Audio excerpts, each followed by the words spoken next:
Hoy vamos a intentar meternos en la cabeza de una de las figuras más influyentes y complejas de nuestro tiempo. Sin duda. Y la idea no es solo repasar la biografía de Bill Gates, sino tratar de descifrar su arquitectura mental. Entender cómo piensa, ¿no? ¿Cuál es ese sistema que lo llevó de ser un magnate del software A un ingeniero global y, últimamente, a una figura, bastante controvertida. Para eso, la verdad es que tenemos unas fuentes muy interesantes.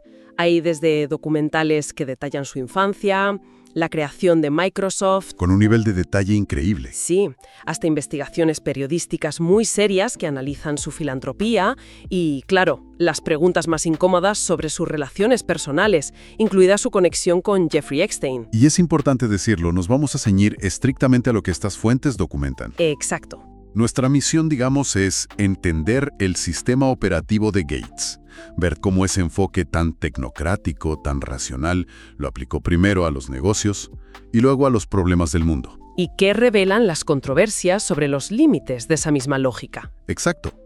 ¿Por dónde empezamos? Para entender el programador, supongo que hay que empezar por su código fuente, su familia. Tenemos que empezar en su casa. Las fuentes describen un ambiente familiar de una competitividad feroz. ¿Feroz? ¿A qué nivel? Pues a un nivel donde todo era una competencia. Su padre, un abogador de éxito. Su madre, una empresaria muy activa. Y sus juegos de mesa favoritos no eran casualidad. A ver. Risk, cuyo objetivo es la dominación mundial. Literalmente. Y Monopoly, donde te conviertes en un magnate.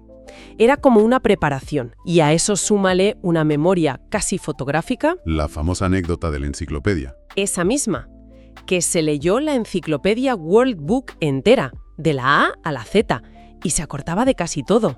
Eso ya te habla de un cerebro que funciona de otra manera. Y la influencia de los padres, sobre todo de la madre, Mary, parece clave, ¿no? Totalmente. Ella le inculcó esa idea de devolver algo a la sociedad. Lo llevaba a actividades de voluntariado. Pero aquí hay una conexión clave que a veces se pasa por alto. ¿Cuál? En la junta de la organización United Way, Mary Gates se sentaba al lado del director general de IBM. Vaya. Esa relación personal fue la que abrió la puerta para el primer gran contrato de Microsoft. O sea que no es solo el genio técnico, es también el acceso a una red de contactos de un nivel altísimo. Un privilegio. Un privilegio que él mismo reconoció más tarde. Pero en la adolescencia, las fuentes hablan de una rebeldía tremenda. No era el típico niño prodigio obediente. Para nada. Entre los 11 y los 12 años, entró en una fase de confrontación total con sus padres. Cuestionaba todas las reglas. Hasta el punto de que lo llevaron a terapia, ¿cierto? Sí. Y aquí pasa algo fascinante. El psicólogo les dio un consejo que iba contra toda lógica. Les dijo, están luchando una batalla que no pueden ganar. ¿Y qué les recomendó? El problema no es que necesite más reglas, es que necesita más libertad. Apártense. ¡Qué visión! Y el gran cambio llega con el colegio Lakeside. Ese es el punto de inflexión. Ahí, por primera vez, se siente desafiado intelectualmente. Y entonces ocurre una de esas casualidades que cambian la historia. La computadora. El club de madres de Lakeside recauda fondos para comprar tiempo en una computadora remota. Hablamos de finales de los 60. Era algo casi único en el mundo en ese momento. Prácticamente. Y ahí es donde conoce a Paul Allen. Eran polos opuestos, ¿no? Totalmente. Allen, 2 años mayor, callado. Gates, estridente, conflictivo, pero compartían una obsesión absoluta por esa máquina. Una obsesión que los metió en problemas porque los suspendieron por manipular el sistema para tener más horas. Sí, pero lo increíble es que la misma empresa que los castiga, luego los contrata para que encuentren fallos en su sistema. Es genial. Y en uno de esos primeros trabajos pasa algo que define el liderazgo de Gates para siempre. Allen, que era el mayor, lo expulsa del grupo. Lo echa. Sí, pero al poco tiempo se da cuenta de que no puede avanzar sin él. Le pide que vuelva. ¿Y Gates? ¿Qué hace? Acepta con una condición. Tenía 13 o 14 años y le dice, de acuerdo, pero ahora yo estoy al mando. ¡Wow! Ahora yo estoy al mando. Esa frase ya lo dice todo. Y esa mentalidad es la que lo lleva a dejar Harvard. Absolutamente. En Harvard ya pasaba todo el día en el centro de computación. Está la anécdota del curso de literatura griega. Que no hizo los trabajos, estudió la noche anterior. Se durmió en parte del examen. Y aprobó igual. Increíble. Pero el catalizador fue la portada de una revista, Popular Electronics, de diciembre del 74. El Altair 8800. Exacto. La primera minicomputadora personal. Allen se le enseña y los dos lo ven clarísimo. Vieron el futuro. Vieron que el hardware se iba a vender, pero era una caja tonta, no tenía software. Y quien creara el lenguaje para programar esa caja... Controlaría el mercado. En ese instante, Gates deja Harvard. Tenía 19 años. Se muda con Allen y funda Microsoft. Y desde el principio impone una visión de negocio muy clara. Pienso en su famosa carta abierta a los aficionados. Ese es un momento fundacional. La cultura de la época era de compartir el software, era algo libre.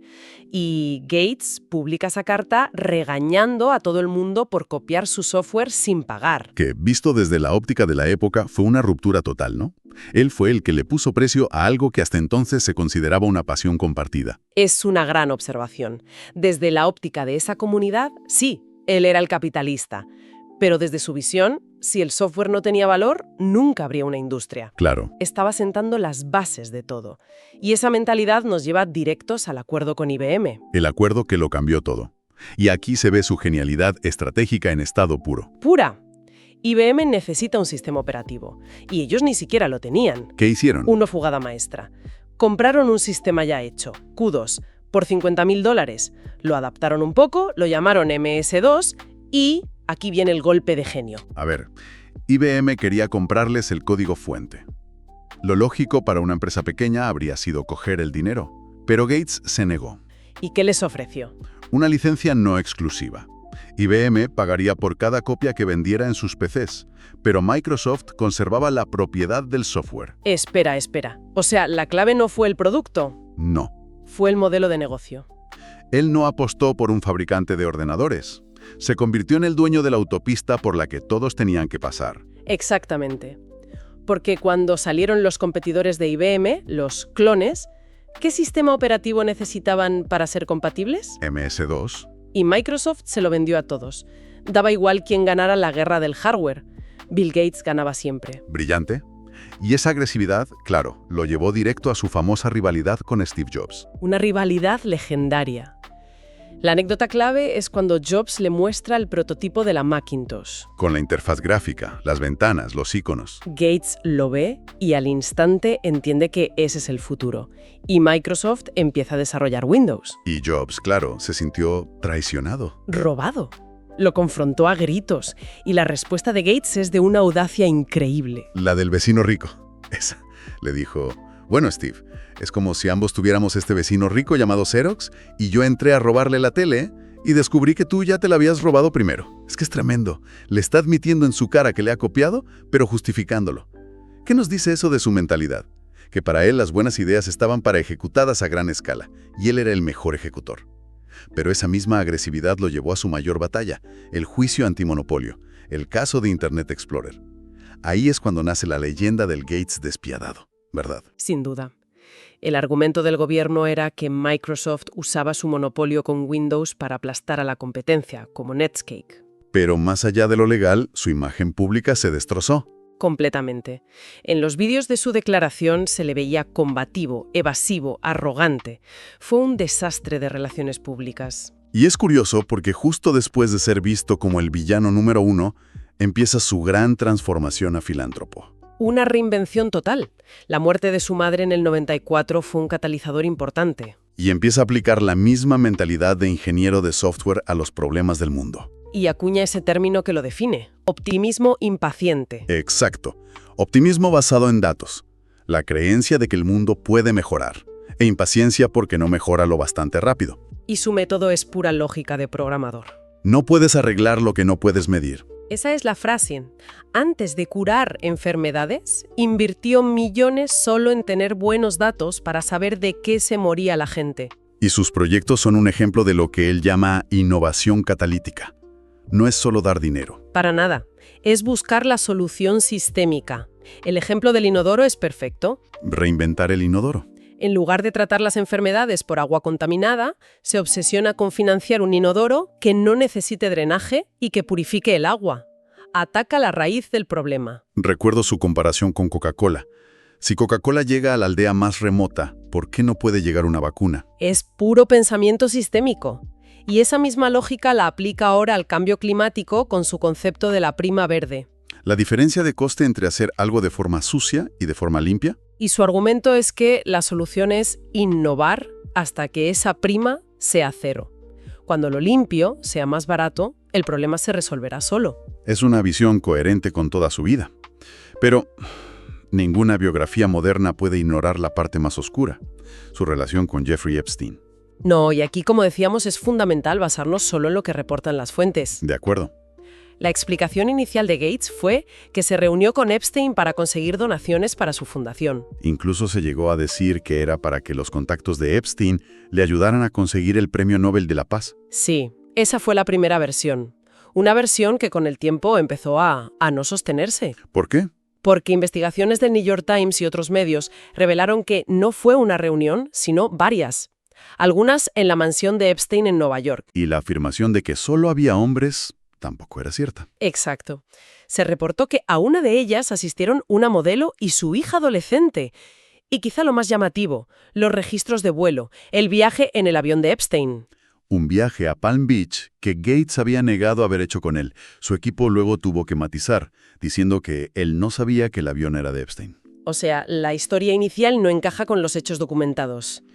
Y aquí, la perspectiva de Melinda French Gates es demoledora. Es la pieza clave. Según las fuentes, ella le dijo que se sentía muy incómoda con esa relación y le pidió que no se viera más con él. ¿Y él siguió viéndolo? Sí. Melinda insistió en conocer a Epstein en persona y describió la experiencia como escalofriante. Uf. Dijo que sintió que era el mal personificado y que tuvo pesadillas. Y en su divorcio mencionó que las revelaciones sobre la conducta de Bill habían sido un punto de ruptura. El mal personificado es una frase durísima. Y a esto se suman otros elementos. En 2019, la Junta de Microsoft investigó una relación que Gates tuvo con una empleada en los años 2000. Y él renunció a la Junta antes de que la investigación terminara. Exacto. Y hay fuentes que mencionan fotografías de 2025 que lo muestran en un hotel con otras mujeres. Lo cual, complica la narrativa de que su relación con Epstein era puramente formal. Para ser claros, y esto es muy importante, no hay ninguna sentencia judicial en su contra. Ninguna. Pero la suma de estas informaciones, de las contradicciones, de los testimonios, dibuja un panorama de su juicio personal muy, muy complejo. Complica enormemente la imagen del filántropo que había construido. Al final, nos quedamos con la dualidad de un personaje fascinante. Hay una cita suya de su libro Código Fuente que me parece muy reveladora. Dice: «Es imposible sobreestimar el privilegio inmerecido del que gozaba». Es un reconocimiento de esa cadena de suertes, ¿no? Sí, nacer en esa familia, en ese país, en ese momento y con acceso a esa computadora. Y eso nos deja, creo, con una pregunta final, una idea para la reflexión. Las fuentes demuestran que Gates aplicó una lógica de ingeniería casi perfecta para resolver problemas complejísimos. Desde el software hasta las pandemias. Pero la pregunta que queda en el aire es, ¿pudo aplicar esa misma capacidad de análisis riguroso a su propio juicio? ¿A sus relaciones personales y a los posibles puntos ciegos de su propio carácter? La respuesta a esa pregunta, creo, es la clave para entender su legado completo.